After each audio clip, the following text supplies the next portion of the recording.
Lucky వాళ్ళతో అన్నం పెట్టించుకొని తింటున్నాడు. ఆ పిల్లలు తింటేనే తింటాడు. ఆ పిల్లలు లేకుంటే మా పిల్లలు అస్సలు ఉండలేడు. వాడు లోకి లేకుండా కూడా ఉండలేడు. చూడండి వేపించుకొని తింటాడు.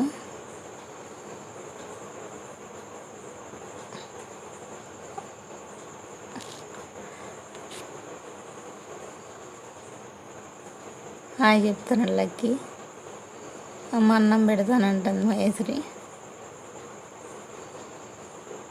చూడండి ఎట్లు పెట్టించుకుని తింటాడు. ఎంజాయ్ చేస్తున్నాడు వాళ్ళతో పాటు పైన చల్ల గాలికి.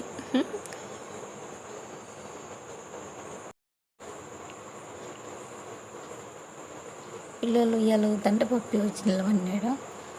లక్కీ మహేశ్వరి మా వాడిని కూడా ఒకసారి ఉయ్యాలు ఊపమ్మ, ఎట్లు ఊగుతాడో ఊగడో పప్పి అని ఉయ్యాలు ఊపించుకుంటున్నారు.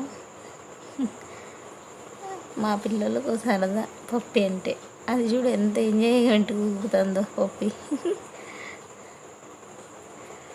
లోకి చెప్తున్నా ఉయ్యాల చూడట్లు. వానికి గేమ్స్ అంటే ఎక్కువ ఇష్టము. పప్పి చూడండి బిస్కెట్ ఎంత బాగా కనిపెడతాడో.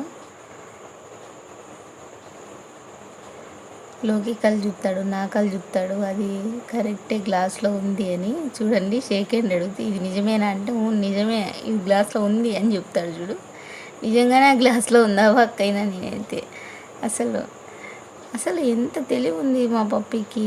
చూడండి ఎంత బాగా బిస్కెట్ తింటున్నాడు. మా పప్పి పిల్లలతో పాటు గేమ్స్ ఆడతాడు. చూడండి నేను మా పప్పు సెట్ ఆట ఆడతానంటే మధ్యలో నేను ఆడతానని ఎట్లా ఎత్తాడు సెట్. మా పప్పికి చాలా తెలివి ఎక్కువ. గుడుగుడు గుంజము పిల్లలతో నేను పిల్లప్పుడు ఆడుతుంటే ఓ రోజు మాతో పాటు వచ్చి కూర్చున్నాడు. ఆ రోజు నుంచి వానికి అలవాటు అయిపోయింది. గుడుగుడు గుంజమంట, సెట్ ఆట అంట, షేక్ హ్యాండ్ ఇచ్చేదంట, అట్లా ఆటలు. ఎవరినైనా పేరు పెట్టి పిలుచు అని చెప్పినా కూడా నోడుతోనే అని పిలుపుతాడు గవ్వు అని.